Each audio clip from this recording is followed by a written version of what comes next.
Hello mga idol, tingnan niyo po yung aking alaga na pusa.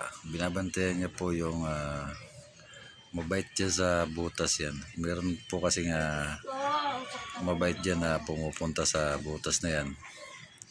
Kaya binabantayan niya yun. Oh. Kanina po yung siya nakabantay dyan.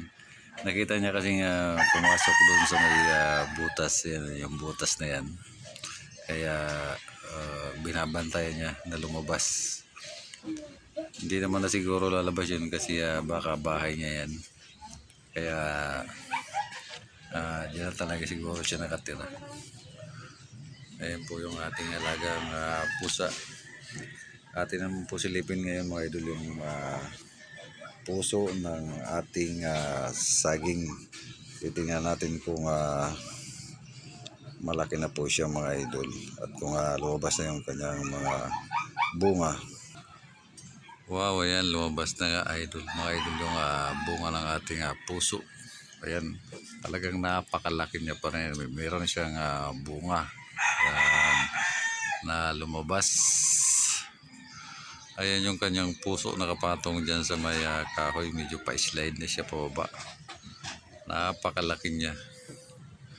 Ayan, ang laki ng puso ng saging na ito mga idol. Hindi kasi masyado makita sa kabila kasi natatakpan ng kanyang dahon, yung pandong.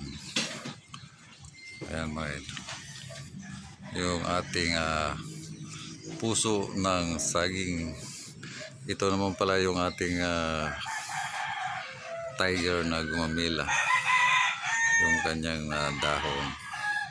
Wala na siyang bulaklak sa ngayon. Naubos na yung kanyang bulaklak, medyo napapas na.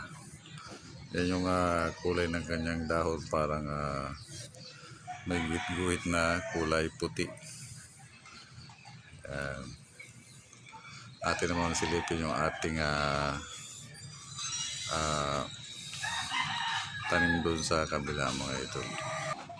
Wow, medyo malalaki na yung ating mustasa ngayon mga idol. Ayan, no? Yan, medyo malalaki na siya. Kunting taste na lang at magagamit na natin siya pang gulay. Yung kasi sa kabila medyo hindi ganong lumaki kasi medyo naparami yata talaga doon. Yung ating pagkalagay, ayan. Medyo dikit-dikit kasi siya, hindi katulad dito na medyo maluwag mga idol. Maganda siguro kung ilipat to sa ibang lagayan para lumuwag.